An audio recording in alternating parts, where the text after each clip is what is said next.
अब विरासत से नहीं होगा, सियासत का फैसला उड़ान तय करेगी कि आसमान किसका।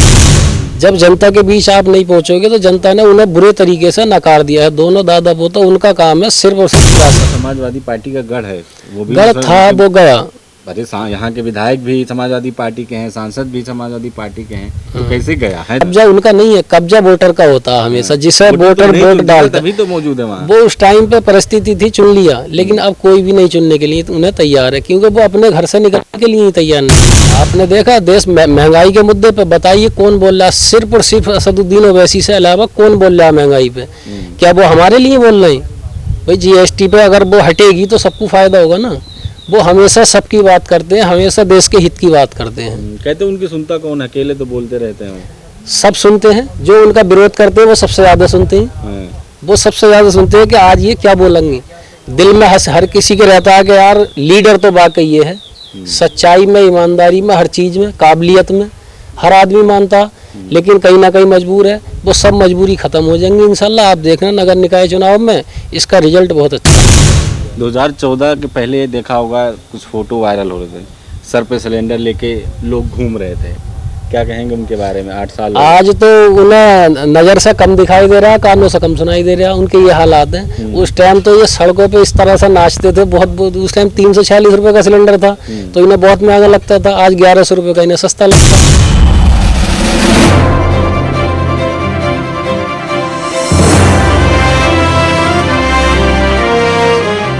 अब इस वक्त हम मौजूद हैं मुरादाबाद के कुंदरकी विधानसभा में, जहां पर हमारे साथ ऑल इंडिया मजलिस इत्तेहादुल मुस्लिमीन के कार्यकर्ता हैं, समर्थक हैं और पदाधिकारी हैं। हमारे साथ मौजूद है मोहम्मद आलमगीर, जो विधानसभा अध्यक्ष हैं। हम इनसे बातचीत करेंगे कि आखिर यहां पर ऑल इंडिया मजलिस इत्तेहादुल मुस्लिमीन लगातार कैसे बढ़ रही है और किन योजनाओं के तहत वो आने वाले चुनाव में इस बार मैदान में उतर रही है, और आखिर क्या है कि अब मुसलमान जो है वो लगातार ऑल इंडिया मजलिस इत्तेहादुल मुस्लिमीन की तरफ बढ़ रहे हैं। क्या जो विधानसभा चुनाव में अखिलेश यादव को एक तरफा वोट मिला था, अब उनकी तरफ से कटकर मजलिस की तरफ जा रहे हैं। सब क्या लगता है कि जो मुसलमान हैं वो आपकी पार्टी की तरफ क्यों आए? उनके पास तो मुख्यमंत्री वाला चेहरा अखिलेश यादव हैं, केंद्र सरकार वाली कांग्रेस है, मायावती है 3 बार वाली मुख्यमंत्री, तो आपके पास वो क्यों आए?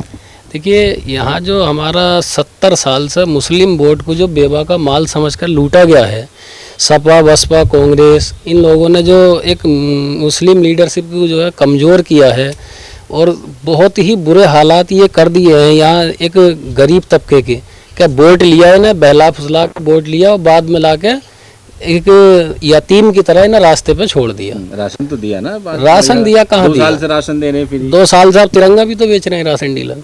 आप देख रहे हैं देश का झंडा जो हमारी शान है, उसे राशन डीलर टेबल पर रख के बेच रहा है 2500 रुपए ना। देशभक्ति से बढ़ रही है नहीं लोगों में। तो राशन डीलर के उसका राशन कम करके उसे झंडे को बेचेगा, ये भी तो है ना। देशभक्ति तो हमारे दिल में है ना, देशभक्ति हमारे दिल में है ना। हम जाके बाजार से खरीद सकते हैं ना राशन। अपने मान लीजिए हमारा कोई खाने का सामान है तो हम उसे बेच के थोड़ी, ये थोड़ी हो कि इसे कम खाओ और इसे बेचो और फिर तिरंगा लो। हम पैसे देकर दुकान से भी ले सकते हैं, ये तो सरकार ने दिए है ना। ग्राम प्रधान के पास भी पहुंचे हैं तो वहां से भी तो लेकर लगा सकता है ना गरीब आदमी। अपने 2 वक्त भूखा रह के तिरंगा थोड़ी लगागा। राशन भी तेल, चना, नमक ये भी तो साथ में दे रहे हैं। हाँ, कभी दे रहे हैं कभी नहीं दे रहे, बस ऐसे ही चल रहा। बहुत हालात खराब हैं यहाँ, चाहे वो समाजवादी हो या बीएसपी हो। अब आपने देखा इसके विधानसभा के चुनाव में जो वोट गया, सिर्फ और सिर्फ ये गुमराह किया गया कि भाई वो समाजवादी की सरकार आ रही है, बीजेपी जा रही है। ऐसा कुछ नहीं था। हम लोग बार बार बता रहे थे तो वो लोग समझ रहे थे कि इस बार दे दो। हम कहते थे बजे कि इस बार जो है बीजेपी को हराना। ये जो है हर चुनाव में एक मुद्दा बना दिया, बीजेपी हरानी है और कोई भी जीतो। अब मुसलमान इस चीज़ को समझ रहा है कि हमारे हराने जिताने से कुछ फर्क नहीं पड़ रहा, हमें सिर्फ और सिर्फ अपनी पार्टी को देखना, हमें वो देखना जो हमारे लिए लड़ता कौन है। दलित, मुस्लिम, कोई भी हो, हर पिछड़े समाज के लिए। आज आपने देखा एक आवाज़, किसी भी कोई भी दिक्कत हो सदन में एक ही आवाज़ उठती है, जिसका नाम मिस्टर असदुद्दीन ओवैसी है। कहते हैं कि वो तो मुसलमानों की पार्टी है। तो वो तो ये इल्ज़ाम तो काशीराम जी पे भी लगा था कि ये दलितों की पार्टी है, उसे हमने वोट नहीं दिए क्या? ये तो उनके ऊपर भी इल्ज़ाम लगा था। तो ये तो कोई एजेंट भी कहा गया। तो वो तो काशीराम जी को भी कहा था, उनको भी कहा गया था कि पार्टी है, ये पंजाब से उत्तर प्रदेश आए हैं, इनका यहाँ क्या मतलब है, ये संघ से इन्हें पैसा मिलता है। लेकिन ये कुछ नहीं है। अब मान लीजिए जब आपकी कोई चीज़ आपके हाथ से जागी तो आपको तकलीफ तो होगी। तो वो इनका वो वाला हिसाब है, खिस्सानी बिल्ली खंबा नोचे, बाकी और कुछ नहीं है। तो क्या ओवैसी साहब यहाँ मुसलमानों के लिए कुछ कर सकते हैं? मुसलमानों के लिए नहीं, सबके लिए, हर पिछड़े समाज के लिए, हर गरीब के लिए सब कुछ करेंगे। आज हम देख रहे हैं हैदराबाद का मॉडल, यहाँ पर भी तो सांसद बनते हैं, वो क्यों वो काम नहीं कर पाते जो हैदराबाद में होता है। यहाँ पर भी तो विधायक बनते हैं, वो क्यों वो काम नहीं कर पाते जो हैदराबाद में होता है। तो कुछ जीते क्यों नहीं, विधानसभा में वोट क्यों नहीं मिले फिर उन्हें? अब मैंने बताया, अब इस में अब सब लोग समझ रहे हैं, उस टाइम पर सबके सामने की चुनौती रख दी थी कि भाई किसी भी सूरत से बीजेपी को हराना। अब हमारे हराने जिताने से क्या फर्क पड़ता, कोई हारो कोई जीतो, ये तो अल्लाह के हाथ है। हमें सिर्फ और सिर्फ अपनी जमात, अपने एक ईमानदार लीडर को चुनना है।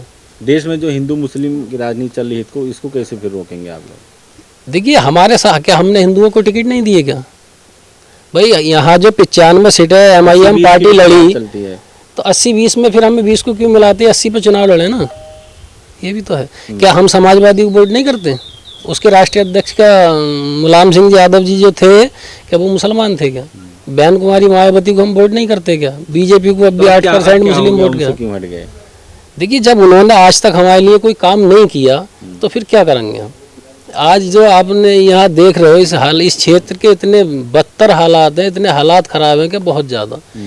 कोई यहाँ पर मेडिकल कॉलेज नहीं है, कोई हॉस्पिटल नहीं है, गरीब आदमी जाए तो कहाँ जाए? अभी आप बिलाक में चले जाओ, आप देखना कि वहाँ जब गरीब आदमी ही बिलाक में दवाई लेने के लिए जाता तो वहाँ पर पता क्या होता, एक पर्ची बना के दे दी जाती है कि बाहर से जाकर दवाई ले लो।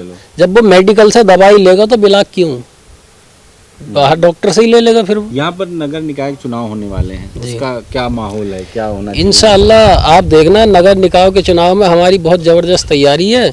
और हम यहाँ पर कुंदरकी, मेरी विधानसभा में एक ही नगर आता है कुंदरकी, यहाँ पर इंशाअल्लाह हम MIM का चेयरमैन बनाएंगे, बहुत अच्छे वोटों से जीतेगा इंशाअल्लाह। ये तो समाजवादी पार्टी का गढ़ है, वो भी गढ़ था, वो गया। अरे यहाँ के विधायक भी समाजवादी पार्टी के हैं, सांसद भी समाजवादी पार्टी के हैं, तो कैसे गया है? कब्जा उनका नहीं है, कब्जा वोटर का होता है हमेशा, जिसे वोटर वोट डालता तभी तो मौजूद है वहाँ। वो उस टाइम पे परिस्थिति थी, चुन लिया, लेकिन अब कोई भी नहीं चुनने के लिए उन्हें तैयार है, क्योंकि वो अपने घर से निकलने के लिए ही तैयार नहीं है। जब जनता के बीच आप नहीं पहुंचोगे तो जनता ने उन्हें बुरे तरीके से नकार दिया है। दोनों दादा पोता, उनका काम है सिर्फ और सिर्फ विरासत। अब विरासत से नहीं होगा, सियासत का फैसला उड़ान तय करेगी कि आसमान किसका है।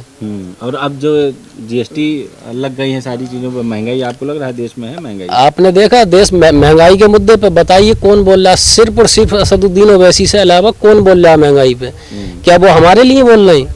भाई GST पे अगर वो हटेगी तो सबको फायदा होगा ना। वो हमेशा सबकी बात करते हैं, हमेशा देश के हित की बात करते हैं। कहते हैं उनकी सुनता कौन, अकेले तो बोलते रहते हैं। सब सुनते हैं, जो उनका विरोध करते हैं वो सबसे ज्यादा सुनते हैं।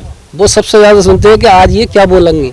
दिल में हर किसी के रहता है कि यार लीडर तो वाकई ये है, सच्चाई में, ईमानदारी में, हर चीज में, काबिलियत में हर आदमी मानता, लेकिन कहीं ना कहीं मजबूर है। वो सब मजबूरी खत्म हो जाएंगी इंशाल्लाह। आप देखना नगर निकाय चुनाव में इसका रिजल्ट बहुत अच्छा है।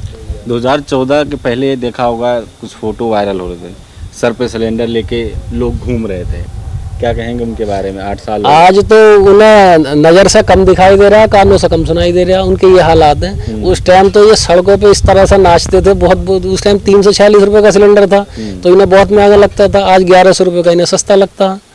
तो ये तो अपनी नाकामी छुपा रहे हैं, बाकी कुछ भी नहीं है। लोग कह रहे हैं कि उनकी बेटी वहाँ पर गोवा में वो चला रहे हैं रेस्टोरेंट बार, स्मृति ईरानी की बेटी। तो बात ठीक है, उसमें कोई आपने देखा सब मीडिया चैनलों ने दिखाया, उसमें कोई झूठ थोड़ी है, वो तो सही है। तो क्या मंत्री की बेटी बार रेस्टोरेंट नहीं चला सकती? आप लोग हर चीज़ का विरोध करेंगे? नहीं तो गैर कानूनी तरीके से थोड़ी चलाएंगे, गैर कानूनी तरीके से थोड़ी चलाएंगे। क्या हमारे माल को बेबा का माल समझ के हड़प लिया जाएगा? अगर हम करें, अभी हम अगर कोई काम कर लें तो हमारे घर भी तोड़ दिए जाएंगे, उनके खिलाफ कुछ नहीं होगा। क्या उनके लिए सरकार नहीं है? नोएडा के जो भाजपा के वो हैं नेता, उनका तोड़ा गया है, वो भी तो भाजपा के हैं। लॉलीपॉप दिया गया दिखाने के लिए कि देखो तुम विरोध ना करो, कल को तुम्हें समझा देंगे कि देखो हमने उनका भी किया। मतलब बस ये दिखाने के लिए था? दिखाने के लिए, बाकी कुछ भी नहीं है। अच्छा ठीक है, बहुत बहुत शुक्रिया बात करने के लिए।